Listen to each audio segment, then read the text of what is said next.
So, hello everyone, hello Berlin. I'm really excited to be here, and today I would like to present my talk that is called Tricky Back-Compatible Localization.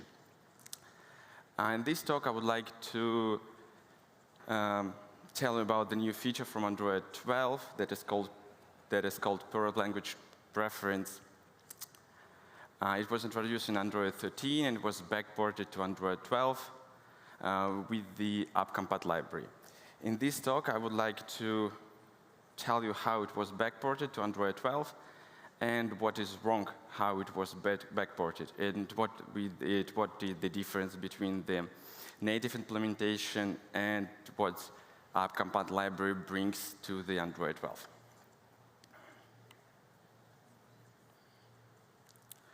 Yeah, a few words about me. My name is Vitalii Markus, and I'm Android developer. I have more than 5 years of experience, and previously I worked in fintech, food tech, and right now I'm super enthusiastic working in Floor, where I joined almost 1 year ago. So I'm the part of the tracker team, and in general we are responsible for the whole main screen.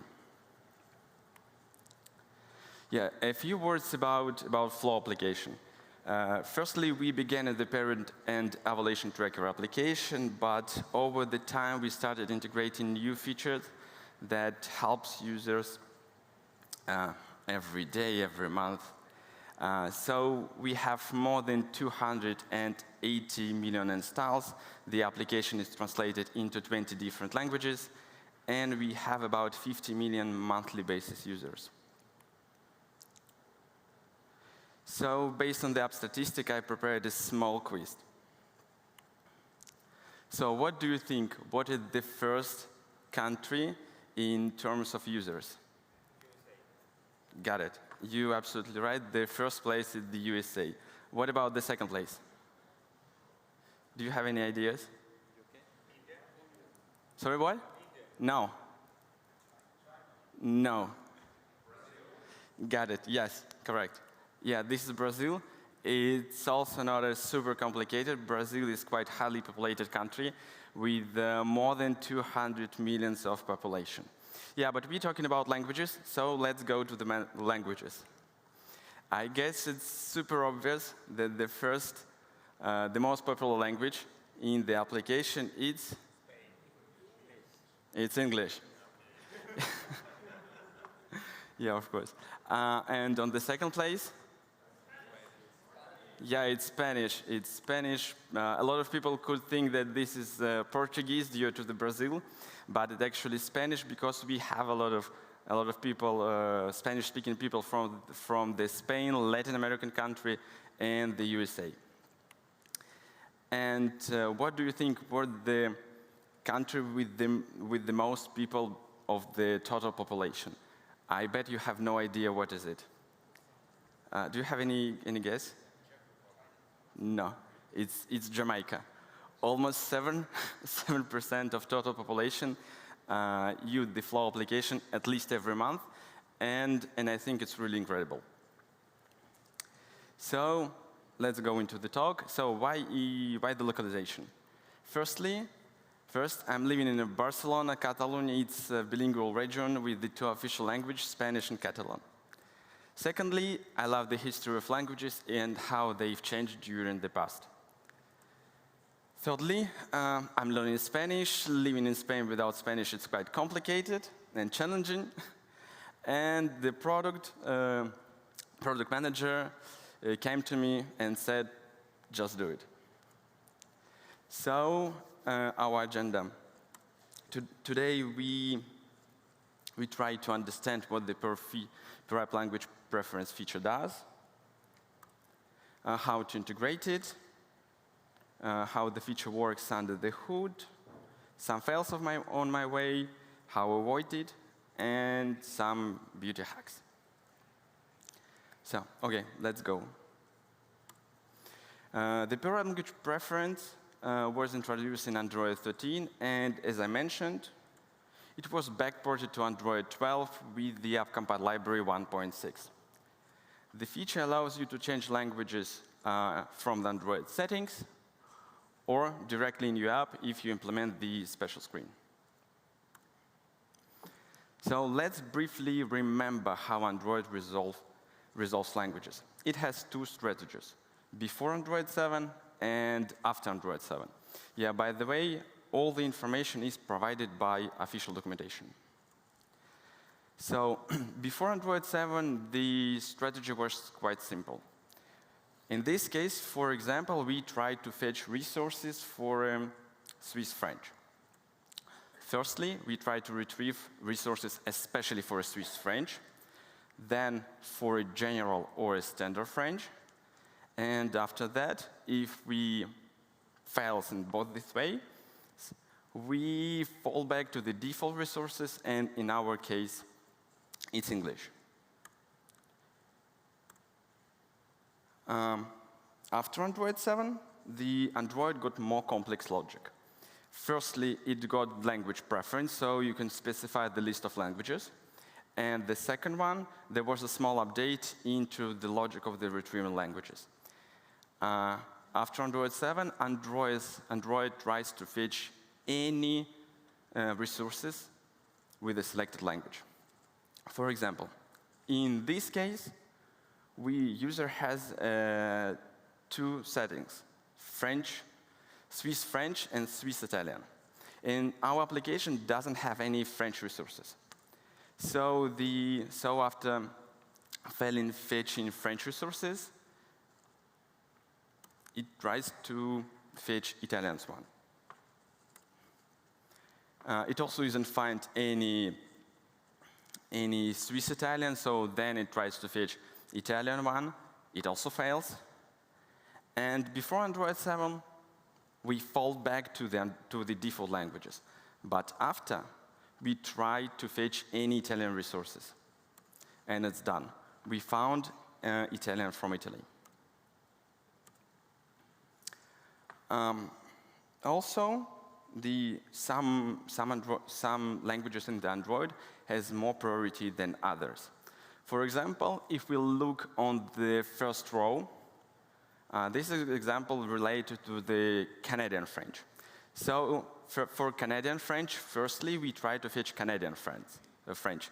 If it fails, then we try to fetch general French, then French from France, and only after that, we try to fetch any French resources from other countries in alphabetical order: Belgium, Switzerland, Haiti, and Luxembourg. And the same stuff with the Spanish, except that some version of Spanish, for example, the Latin version of Spanish, and Mexican Spanish, and American Spanish has more priority for Latin American country than the other regional Spanish version, like the Argentinians and the Spanish from Cuba, and especially the Spanish from Spain, or how we call it Castellano. Okay, let's try to integrate our new feature to the app. So what do we have to do? Firstly, we have to create the local config with the list of the selected languages. After that, we have to add this file to the Android manifest. And thirdly, if we want to delegate Android X locale synchronization, we could specify app locale's metadata holder service with the property after store locales true. And in the official documentation, it's clearly written that for the language code of the languages, we have to use standard ISO 639. And I want to highlight that this standard because it was the reason of the following problems. So our application, as I mentioned, supports 20 different languages. But if you run our application, for example, on unsupported locale, like Bulgarian, we we are forcing to switch to the default languages from our predefined list. In our case, it's UK English. Because we want to avoid getting stuck in a situation when, for example, we have all text in English, but the days of the week in Bulgarian. Because even if we take the resources from the English, the method locale get default still returns Bulgarian locale. So we have to switch it to show all our text in English. So when I started integrating the new feature, firstly, I realized that our Indonesian language has a different language code. It had ID instead of IN. I thought that there was an error, and I wanted to check the standard ISO 639. And in this standard, the ID, it was correct identifier for the Indonesian. But I thought that it was something wrong, and I tried to look further. So I opened the official documentation from the Google, from the androiddevelopers.com, and I saw that for the config file, Google showed that we have to use IN identifier for the Indonesian language. Also, if you support Indonesian language, yeah, by the way, how many people support Indonesian language in Europe? 1, 2, 3, 4, 5, it's a lot of, I mean, more than I expected. Yeah, so if you store your resources into the resource folders, we store all resources for the folders with the suffix, the IN. So like values IN or strings IN. And even if we call the list of the system languages, we get IN underscore ID. So it means that the Indonesian language of Indonesia. And even if you request the asset manager.getNonSystem locals that return the list of the Europe languages, it still returns IN identifier. So I thought that there was an error, and I wanted to fix it. I created a pull request, attached the documentation to the link to the androiddevelopers.com, wrote that we have to use the IN identifier for the Indonesian language because we already use it like into resources, languages, and for other stuff. I got 3 likes from my colleagues. Yeah, and I finally merged it.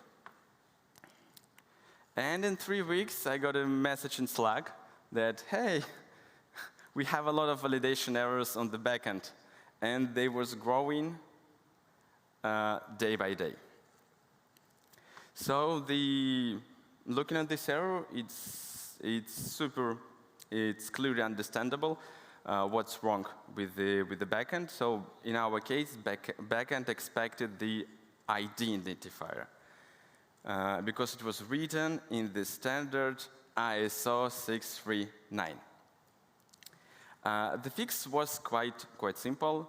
We have to support IN and ID identifier, but because the application version was already rolled out and published, so we had to do it twice on the backend and on the client side. And after that, I was quite interested in what's happened and how Android works, because I assumed that the language code was replaced somewhere. So I started my investigation from running this code from the slide. Here we create 2 tags and 2 locales, IN ID and ID ID.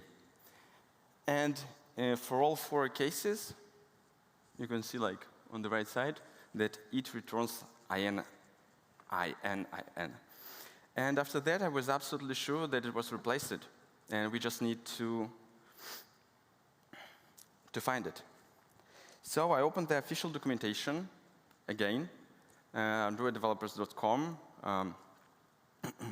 the page about locals, because I think it's super obvious. If you have any problem, any question, firstly, open the official documentation. And I opened it, and I didn't find any valuable information there. Only the general information that Android works with the standard ISO 639. But I think everyone knows that the internet remembers everything. So I found the copy of this page from the 2010.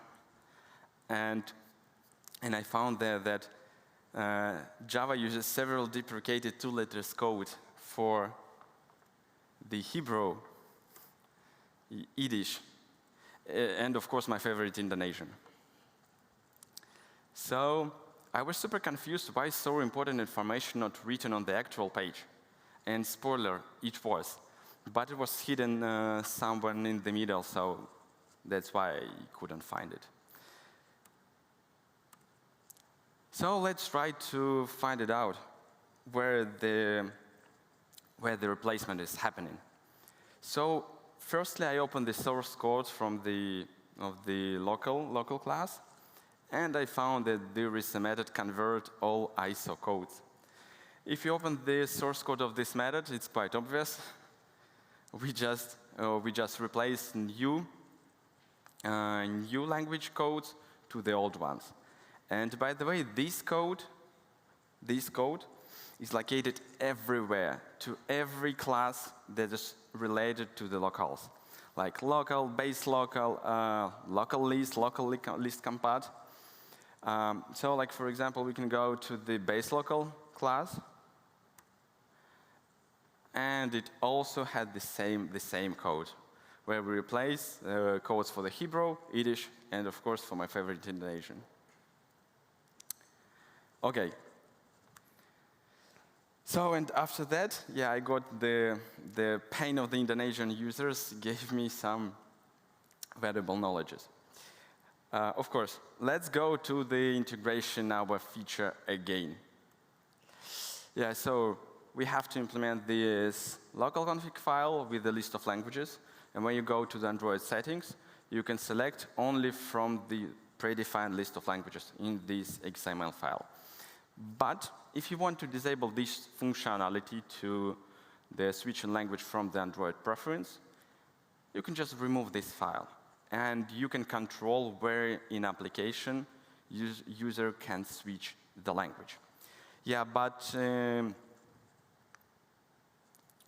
the AndroidDevelopers.com, it's written that this is first step. So after that, you have to add it to the Android manifest. If you want to delegate to Android X synchronization of the languages, so you register app locals metadata holder service with the auto-store locales property true. Yeah, all of these 3 steps we discussed earlier. Then you have to implement the new change language screen, like on the screenshot. And after that, you just need to call one line of the code, app compat delegate set application locales, with the new list of languages, like on the screenshot. So when I implemented it, I decided to test it. So I ran the application on Android 13 and switched from Spanish to German. And in general, it looked great. So like everything was switched, almost everything switched to the German. In particular, cycle week, it's with the days of the week, the cycle day, the main circle with the basic information. Stories were also in German, but widgets remain in Spanish. So I want to understand why widgets remain in Spanish. And the answer was pretty simple. Widgets is the list of the cars based on the profile and the personal information. It's the backend-driven UI, so all layouts and text are retrieved from the backend, and clients just render them. So after switching language, we just need to request new list of widgets. And after that, everything was great.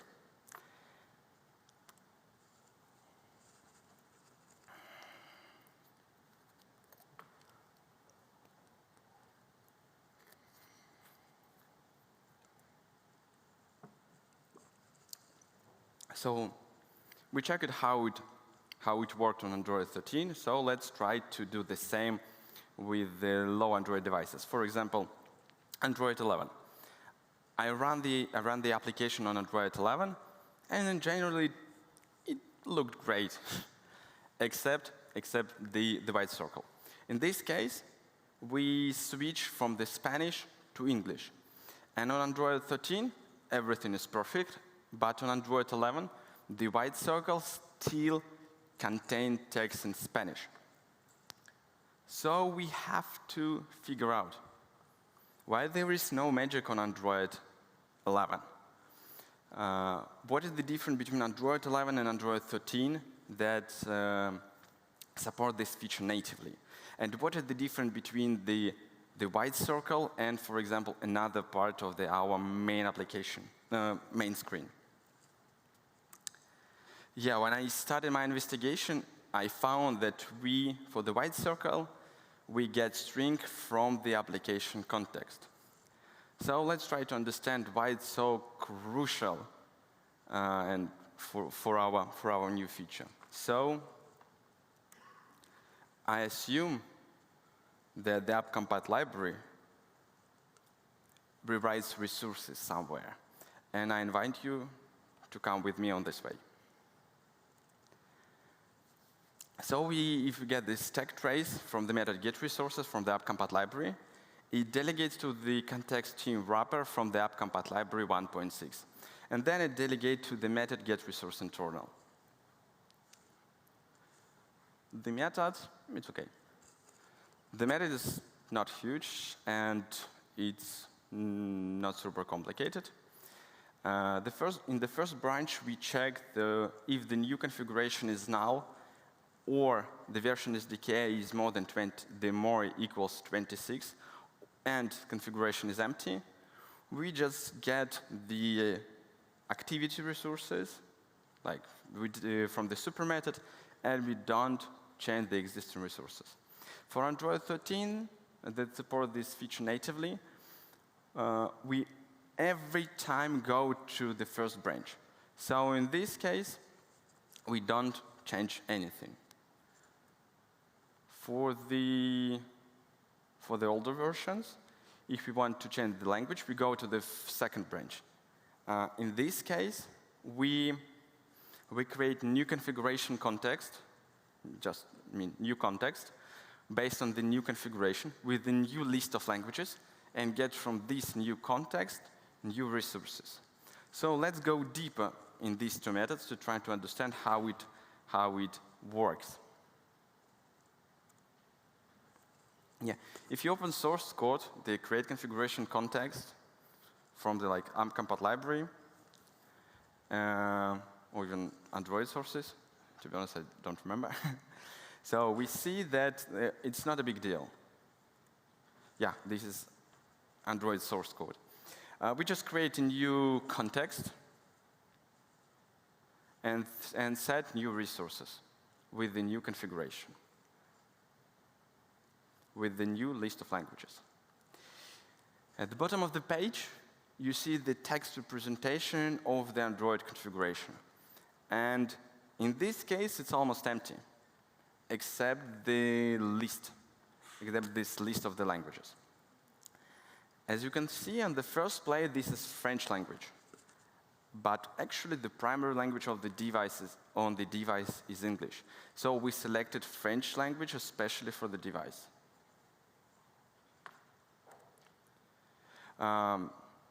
Like getting resources, it's also not a big problem. We just get new resources from the resource manager with the new configuration. So this is how the rewriting writing resources works. So in generally, we created new context with the new resources based on the new languages on the activity level. So that's why my recommendation, please always use activity context. So we got it, how we rewrite resources. So try to understand how we update the configuration. In a few words, we check the property from the manifest, and if it's true, we call the method sync and store locales that is responsible for the localization, for the synchronization. Then we calculate the new list of languages, create configuration, and install new list of languages to the configuration. And then we create a new context, set new configuration, and pass it to the super method. Yeah, let's go to the little bit code. Yeah, so we check the property. If it's true, we call this method. And it has two branches. The one branch for the API 33, but in this case, we just delegate to the synchronization to the Android framework because it has all methods. For the API 33, we do it manually. So firstly, we read locales from the file, then wrap it to the context, wrap it to the local list, and store it to the stored app locales property. And if they are not empty, we also store them to the requested app languages.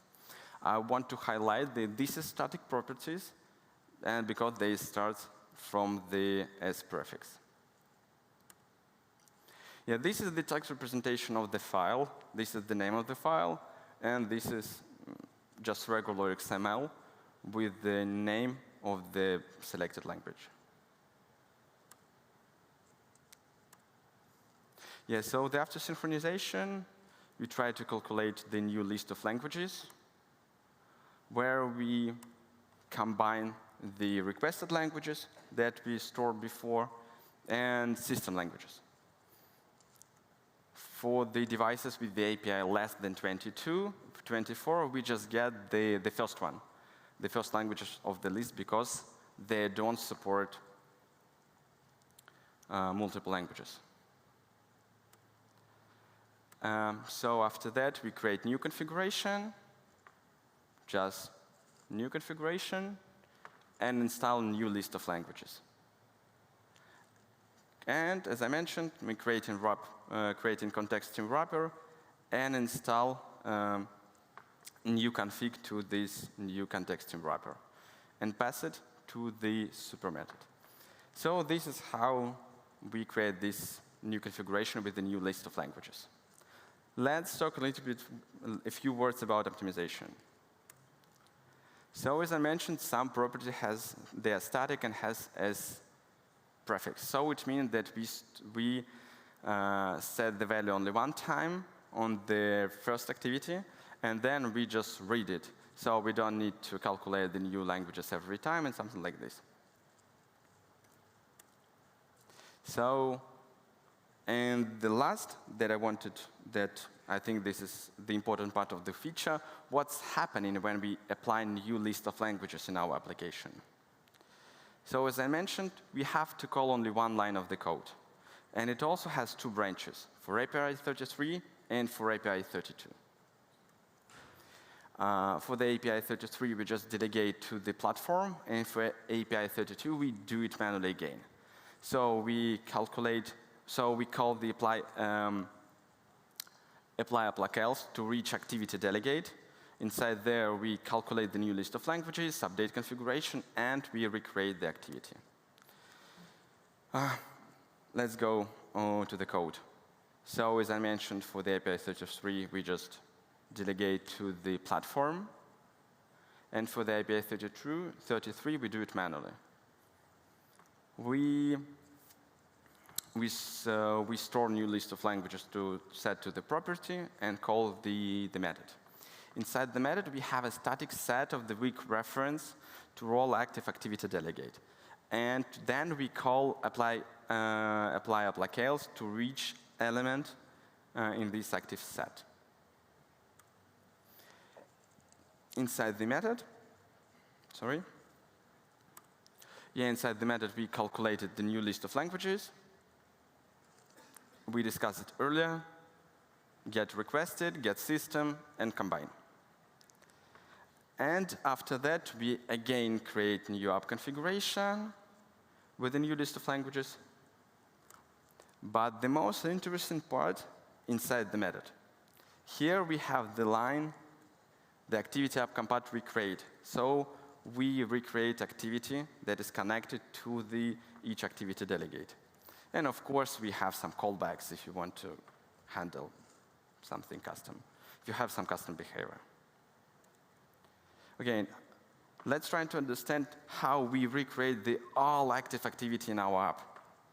So as I mentioned, we have a static set with a weak reference to the app compat delegate. And here there is the code where we add a given delegate to the static set. Yeah, if we check the stack trace, so we can see that when we create the new activity, we add the current activity delegate to the static set. And of course, we have the same stuff with it on destroy. So in this set, we contains all weak references to all active activity delegate. Each app compat delegate has a strong reference to the activity. So we can set that our static set contains contains a weak reference to all active activities. So does someone store active activity in this static set? So someone does. So I want to repeat it again. Please always use activity context when you implement the feature. So to avoid this situation, we use some kind of we have some like the approach that is called text resolver approach. So we have like the base. So we have the base class, like for the text, and we have the all difference implementation for the resources, charge sequence, plurals, and etc. In this case, we have a special method for resolving this text. We can create the cool, awesome API with the Kotlin extensions, like something like this, inside where we can resolve it. So it has two advantages. It's easy to test, and in this case, we resolve in our text every time to the with the activity context, because we can take it from the text view. Yeah. So why is testing so easy? So here on the example, we have type of view model with the resource manager, and we take strings from them. Of course, from the context. But of course, we wrap it in the resource manager. We are not junior developers.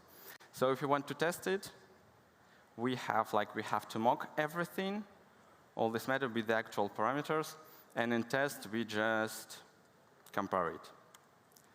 So if you use the text resolver approach, so we just create a new instance of the element, and in the test, we just compare them. So we don't need to mock everything, so we deleted the unused dependency, and we have less code. I think it's great. So do we have a quick fix? Let's try to override application resources. We know how it worked with the activity. Let's try to do something else, something similar with the application. Because we cannot recreate the activity application every time, we can try to recreate the resources when we switch in the language. So in the screenshot, we clear them if the language is changed, and we override the method we get resources from the application. So in this case, if we have the override language from the file, we create a special method to get resources internal. So here we are getting the application resources, configuration, create copy of the configuration, install new languages, and put it into new context, and get the resources from the new context. So I ran the application, and it was great. Everything were in Spanish, because in this case, I switched from English to Spanish. But when I tried to run the web view, it crashed. Yet, to be honest, I have no idea what's happening. I have no idea how to fix it. And I found that on the Google tracker, there is a similar issue from the 2019. So in this case, the application also crashed. After showing web view, we switched language into the activity in the touch-based context. So do we still believe in quick fix? I think yes, we do. So let's try to change a little bit the get resources internal method. So here we create a text wrapper that is called the period tracker resources. And it has links to two resources, the application ones and the new localized. So we delegate to the localized resources all method that is related with strings, like strings, text, etc. And the other stuff to the general application resources.